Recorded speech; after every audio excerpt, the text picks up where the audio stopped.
Selamat pagi Bapak-Ibu sekalian. Pagi ini kita kembali di dalam pelayanan kita, yaitu pelayanan Magos, di mana kita harus memperkenalkan apa yang selama ini Yesus lakukan di dunia ini.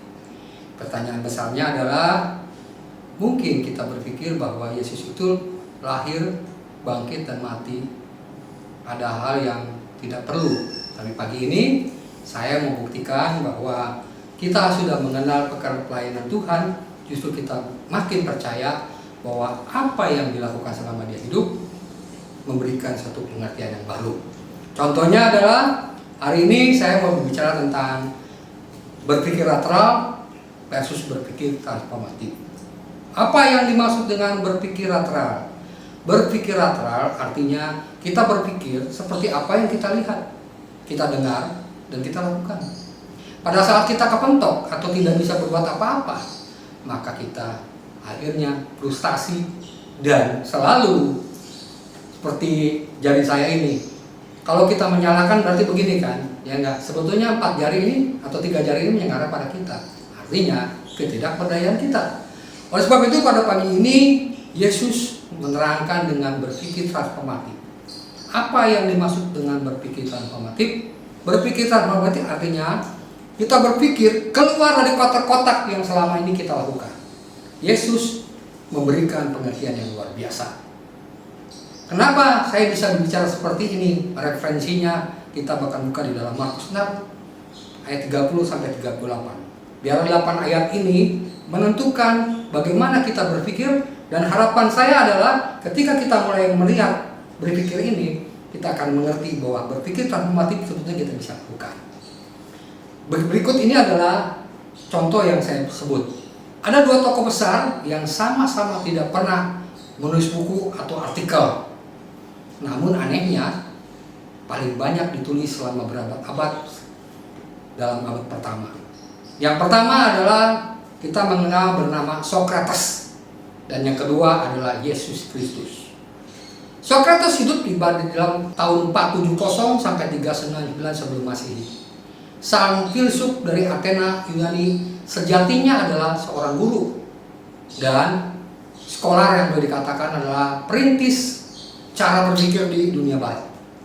Walau tidak pernah menulis apapun dan ukuran zaman now, orang ini tidak pernah naik pangkat dari lektor kepala, dari lurah atau menjadi camat, apalagi sekarang menjadi profesor. Ia memiliki satu keistimewaan yang menonjol sampai saat ini. Gak perlu profesor, gak perlu doktor honoris causa, yaitu suka mengajukan pertanyaan-pertanyaan dalam percakapan atau dialog dengan siapa saja, terutama dengan murid-muridnya, sehingga ia terkenal dengan sebutan metode Socratic questioning.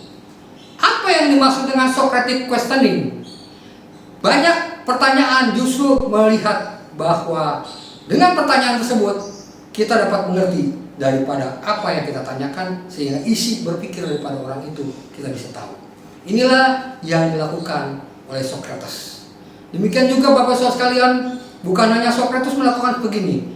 Yesus Kristus juga memakai cara dialog atau cerita yang syarat dengan pertanyaan-pertanyaan yang arahnya supaya orang berpikir. Saudara mungkin berpikir dari mana ya? Nah, saudara sekalian, dari data terdapat 307 pertanyaan yang dilontarkannya dalam keempat Injil. Dan hanya, menariknya saudara sekalian, dan hanya 8 pertanyaan yang dijawabnya sendiri. Perbedaan yang paling mencolok antara guru masa kini dengan guru yang agung pada saat ini adalah, saudara sekalian, kebanyakan guru mengajukan pertanyaan-pertanyaan untuk tujuan memperoleh informasi kan. Tetapi Yesus untuk melakukan transformasi. Selama ini kita bertanya untuk mendapat data-data saja, tapi Bapak-Ibu sekalian, Yesus justru memberikan transformasi. Maksudnya apa? Guru kekinian bertanya untuk mendapatkan jawaban, namun Sang Mesias untuk membawa wawasan dan mata pendengarnya. Terjadi mujizat. Dan kenapa mujizatnya terjadi? Guru sekarang cenderung bertanya untuk materi pembelajaran yang terbatas. Tetapi Kristus justru mengarahkan pendengarnya untuk berpikir, bahkan melakukan introspeksi sampai mereka mampu melihat yang tidak kelihatan. Itu menarik Bapak sekalian. Nah, contohnya saudara sekalian, kepada orang yang lumpuh 38 tahun lamanya, ia bertanya. Dalam Yohanes 5 ayat 6 mengatakan, maukah engkau sembuh? Demikian juga pada Bartimeus yang tunanetra, ia berkata dalam Lukas 18 ayat 41 mengatakan, apa yang kau hendaki supaya aku perbuat bagimu? Dalam kedua pertanyaan itu mengarah pada penemuan iman yang memulihkan.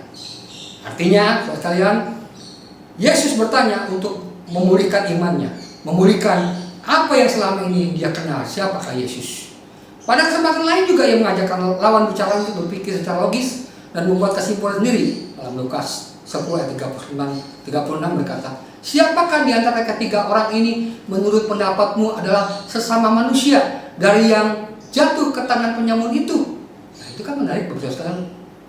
Dan kemudian pada perikop Markus 6 ayat 30 sampai 38 ini ada suatu kaleidoskop menarik, yaitu sebuah pertanyaan yang sangat menarik yang ia utarakan.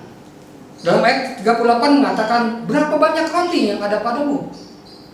Pertanyaan ini diucapkan di tengah kebingungan para murid yang baru kembali dari sebuah mission trip dan bisa aja kelelahan. Kok aneh ya? Nah, justru di situ Yesus mengajukan pertanyaan. Dan ayat 31, tadinya Yesus mengusulkan sebuah retreat agar murid-muridnya bisa sharing pengalaman sambil beristirahat. Namun yang menarik dalam ayat 34b mengatakan, namun rupanya rencana tersebut gagal total sebab penduduk Galilea membutuhkan mereka sehingga Yesus tidak tega dan kemudian mulai mengajarkan banyak hal kepada mereka. Artinya Bapak Saudara sekalian, Yesus hadir bukan ingin terkenal, bukan ingin dikenal, bukan pansos, bukan ingin supaya subscribernya banyak, tapi Yesus itu hadir memberikan berpikirnya berbeda. Presentasi materi Yesus akhirnya berlangsung sampai petang. Karena itu para murid mengusulkan dalam ayat 35 sampai 36, tempat ini sunyi dan hari ini sudah mulai malam. Suruh mereka pergi supaya mereka dapat membeli makanan di desa, di kampung sekitarnya. So sekalian, saya rasa pertimbangan mereka cukup realistis. Oleh sebab itu, orang-orang yang mendengarkan yang berkumpul ada sekitar kira-kira 5.000 laki-laki.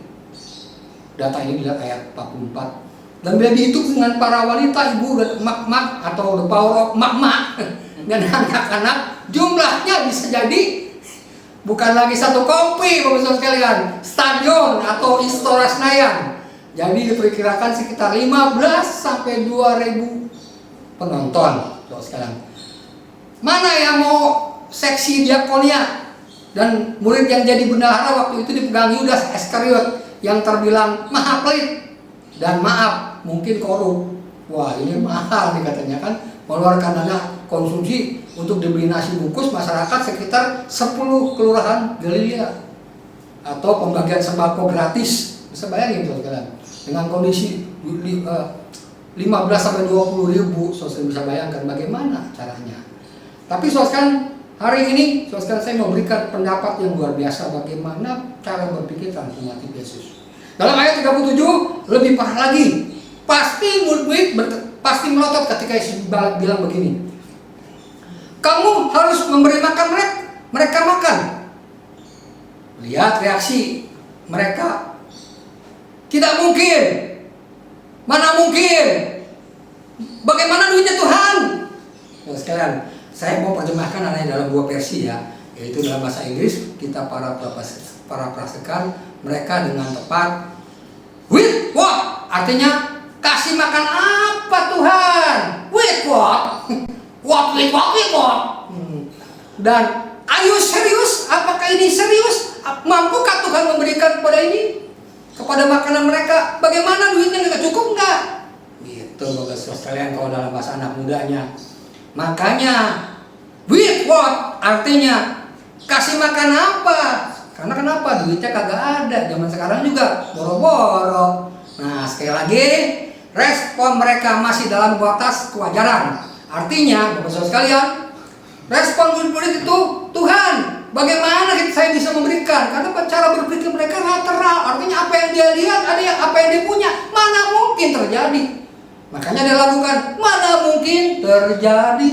Wah, keren kan? Sebab secara mendadak mengurus konsumsi untuk ngempanin makanan satu kecamatan betul-betul persoalan yang sulit. Atau saya boleh katakan sulit no, atau Soekarnoto kalau bahasa KOI-nya. Sewaktu kawanan murid itu sedang resah dan nyaris kalang kabut, meluncurlah pertanyaan Tuhan di ayat 38. Berapa banyak roti yang ada padamu? Perhatikan, ia bertanya bukan karena ia sendiri bimbang atau larut dalam gelagap para murid. Karena menurut versi catatan Yohanes, untuk peristiwa yang sama, dalam Yohanes 6 ayat 6 mengatakan, ia sendiri tahu apa yang dikehendaki atau apa yang dilakukannya. Artinya, Yesus tahu bahwa mereka kelaparan, dan Yesus tahu juga murid-murid tidak punya uang, dan Yesus tahu juga cara berpikir daripada murid-murid itu sama pikirannya, rata-rata. Jadi kenapa Yesus melayangkan pertanyaan tersebut?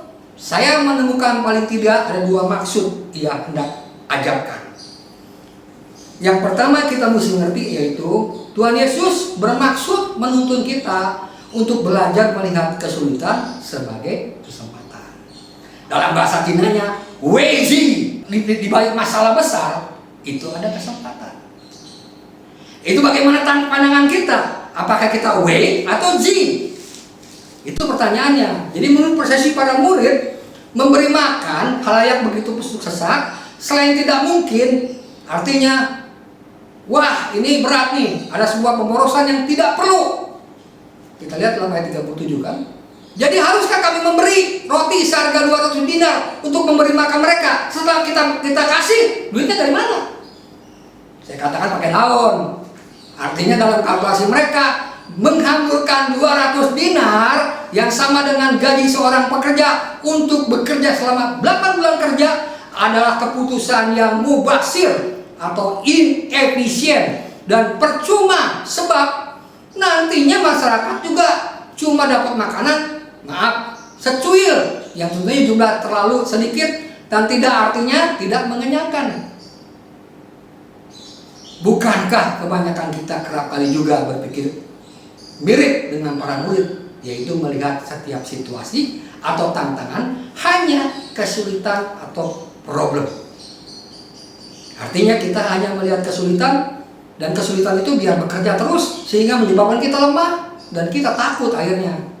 Itulah berpikir lateral.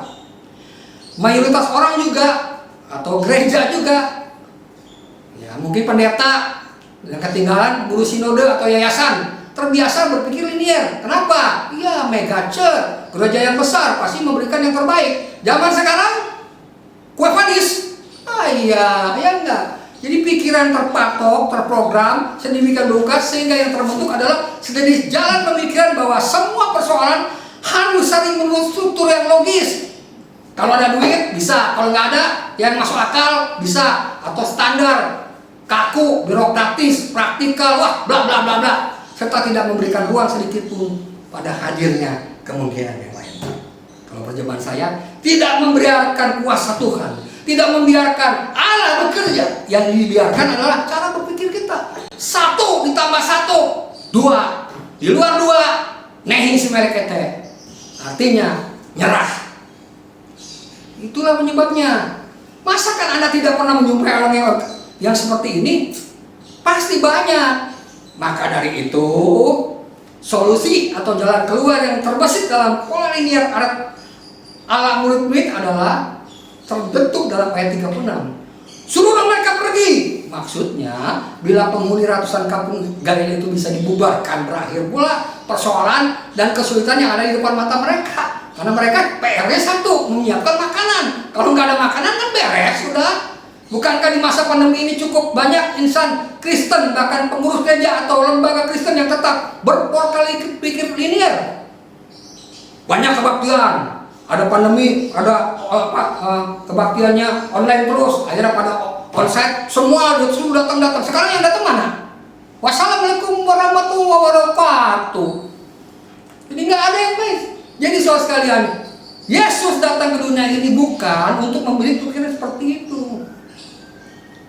Yang Yesus mau adalah membantu kaum yang susah, sakit, berluka, padahal mereka punya sumber yang banyak, yaitu apa? Tuhan sendiri. Kenapa 5 roti dan 2 ikan selalu diberitakan saat ini? Berarti mujizat masih ada kan? Tapi kenapa kita berpikir lateral? Kenapa kita harus berpikir seperti itu? Apa yang dilihat? Penny, visi. Saya lihat, saya datang, saya menang. Nggak ada duitnya, nggak ada duitnya. Bukan penny, visi. Lemes. Ya, so sekalian jelas cara berpikir Tuhan Yesus tidak linear seperti manusia kebanyakan. Ia memiliki buah pemikiran yang inspiratif sekaligus transformatif. Inspiratif dalam arti sangat baru, asing, dan out of box, di luar daripada box atau di luar daripada pemikiran manusia, dan barangkali aneh bagi para murid, khususnya ketika mereka membawa 5 roti dan 2 ikan. Mana cukup. Itu sekalian dari seorang anak yang nyeletuk dalam Yohanes 6 ayat 9. Tetapi apa artinya itu untuk orang sebanyak 15.000 sampai 200.000 orang? Ini adalah suatu logika common sense atau logical, atau saya terjemahkan itu kalimatnya hanya lateral. Itulah cara berpikir manusia, itulah iman manusia, itulah orang yang tidak percaya sama Tuhan. Percaya sama cara berpikir sendiri. Makanya 1 tambah 1 2. Kalau 1 tambah 1 1000. Wallahu alam. Nah, hari ini saudara sekalian, saya mau ajak transformatif dalam arti mengubah paradigma kerja para murid ke arah sebuah visi yang membukakan wawasan dan jangkauan pikir mereka. Teristimewa ketika Yesus menyuruh semua individu duduk. Dalam Markus 6 ayat 40 mengatakan berkelompok-kelompok. Ada yang 100, ada yang 50. Boleh jadi antara murid yang mulai ragu, bahkan mulai mempertanyakan efektivitas pembagian kelompok 50 dan 100 orang dengan sangkaan bahwa paling-paling setiap pribadi cuma dapat roti dan ikan seukuran, maaf ya, seupil, artinya minion, kecil-kecil banget. Kalau sekalian itulah berpikir manusia. Kalau demikian, pada akhirnya dalam ayat 41 mengatakan para murid taat. Ini penting sekali. Para murid taat dan mereka membagi-bagikan roti. Artinya bagiin aja roti, nggak usah pusing berapa jumlahnya. Jangan pikir wah kurang. Dikantongin lah tuh apa sekalian. Ini zaman sekarang kan, ya enggak. Soal sekalian, para murid taat, mereka membagikan roti dan ikan seturut dengan apa sekalian? Perintah Yesus. Itu yang penting strukturnya. Maka cara berpikirnya akan berubah. Maka terjadilah mujizat yang besar, yang setara dengan mujizat peristiwa kebangkitan Kristus. Luar biasa nggak? Sebab hanya 2 peristiwa itu yang dicatat lengkap pada keempat Injil itu. Kalau mau jujur, dalam ayat 42 dan 3, semua orang berkumpul. Kira-kira, perhatikan baik-baik sekalian, 15.000 makan sampai kenyang, dan ada kelebihan sisa 12 bakul. Ini pun anak sekolah minggu pun tahu. Bapak ibu saudara sekalian, ya, beserta dengan ikan luar biasa, ajaib, bukan karya siapa? Bukan karya manusia, bukan kreasi atau transformasi, tapi karena Allah yang bekerja dalam pemikiran kita terima, kita berpikir menjadi transformatif, saudara sekalian. Kadang-kadang saudara kita hanya berpikir menurut versi kita. Kalau yang nggak masuk akal, udah. Saya mau tanya, yang masuk akal itu apa? Akal saudara atau akalnya Tuhan? Pertanyaan selanjutnya, kalau saudara percaya dengan akal saudara, ngapain percaya Tuhan? Ngapain baca Alkitab? Ngapain mengenal Yesus? Kenal diri sendiri. Makanya abad ini adalah abad kebodohan, atau dalam bahasa saya namanya abad dahiliyah. Soalnya sekalian, karena itu mari kita belajar dengan cara Yesus sendiri ya, melihat sekalipun kita berhadapan dengan situasi yang amat sulit pada masa saat ini, apalagi dengan inflasi yang begitu tinggi, dengan makanan makin harganya terus naik. Nah, saudara, kalau harga terus naik, saudara makin takut nggak? Kalau saya takut, itu benar. Takut datang sama Kristus, buka pikiran, berubah. Pertanyaannya, mampukah kita mengikut Kristus di gereja, institusi lain, memandang kesulitan di depan mata dewasa ini sebagai kesempatan? Ini saya mau kasih tahu buat saudara. Melihat Tuhan bekerja dengan karya mujizatnya. Jadi mujizat itu bukan dilakukan oleh manusia. Mujizat itu bukan diundang oleh manusia. Kalau mujizat diundang sama manusia itu namanya jala lampung. Datang tidak diundang, pulang pun tidak diantar. Benar kan? Nah, jadi kalau benar kita adalah pengikut Yesus, bukan pengintil Yesus jadinya kan. Kita harus mampu menopang masa depan yang sulit sekalipun secara kristologis. Maksudnya, marilah kita mengenal Yesus bukan sebagai pribadi saja, tapi mengenal Dia lahir, mati, dan bangkit, dan mau memberikan yang terbaik, yaitu Roh Kudus. Itulah yang membuat kita berubah. Sejatinya pengikut Yesus bukan hanya pengintil Yesus, juga harus mampu memujuk. Nah, ini penting, mendorong orang yang dilayani untuk mengikuti secara kristologis. Artinya, marilah kita berpikir bukan berpikir menurut kita, menurut Kristus. Makanya itu yang disebut kristologis. Nah, sekarang renungannya adalah di tengah masa suram yang belum berakhir, mari kita melihat kemungkinan-kemungkinan yang Tuhan ungkapkan lewat kesempatan-kesempatan baru. Kesempatan baru apa yang Tuhan kasih? Mungkinkah Yesus sedang mengulangi pertanyaan, berapa roti yang ada padamu? Sebagai perenungan, berapa uang saudara pada saat ini? Berapa tabungan saudara pada saat ini? Pekerjaan apa kok engkau saat ini? Mampu nggak bisa hidup 50 tahun lagi? Kalau kata Yuni Sarah. Sekarang mari kita melihat bukan diri kita, melihat Yesus. Jadi kalau kita melihat Yesus, artinya Ia sedang memandu kita ke arah inovasi pelayanan dengan sebuah kesadaran bahwa kesulitan adalah pintu yang terbuka menuju pada kesempatan demi bukan kesempitan, kesempatan lain lagi. Mampukah kita menatap dan bergerak ke arah kemungkinan itu? Itu penting Bapak sekalian. Nah, inilah yang menjadi pertanyaan sentral buat kita, bahwa kita harus mengubah cara berpikir kita. Bagaimana cara berpikir itu? Kita datang kepada Tuhan, dan di ayat yang tadi awal mengatakan, taat kepada Tuhan, dengar firman Tuhan, Dia pasti melakukan yang terbaik buat hidup kita. Sebagai pertanyaan terakhir buat diri kita adalah pada saat Petrus melihat Yesus bisa berjalan di atas air. Petrus sebagai manusia kan masih bertanya, Tuhan, kalau Engkau bisa lakukan, boleh nggak saya lakukan? Yesus berkata, come here, mari. Pada saat perintah, mari itu, sekalian, dia tetap bisa berjalan kan? Kenapa bisa berjalan? Karena melihat Yesus, instruksi Yesus didengar dengan baik. Tapi beberapa menit kemudian, angin ribut lah, goyang. Kayak zaman sekarang namanya goyang ini, teng tong, pusing kan? Nah, sekalian, saudara mau berpikir netral atau mungkin reformatif? Kalau berpikir reformatif, dengar firman Tuhan. Maka firman Tuhan itu mengubah saudara. Saudara berjalan dari ketidakmampuan. Makanya ketika Petrus mulai menoleh ke masalahnya, maka Petrus tenggelam. Nah, mungkin saudara akan bertanya begini, itu cuma cerita mitologi. Itu cuma cerita karena metanarasi, istilahnya cerita-cerita yang hebat dari Alkitab. Pertanyaannya, saudara mau berubah nggak? Saudara mau melihat apa yang Yesus lakukan nggak? Kalau saudara percaya dengan apa yang Yesus lakukan, biarlah renungan ini didengar ulang-ulang dan dilakukan. Itu menjadi berkat.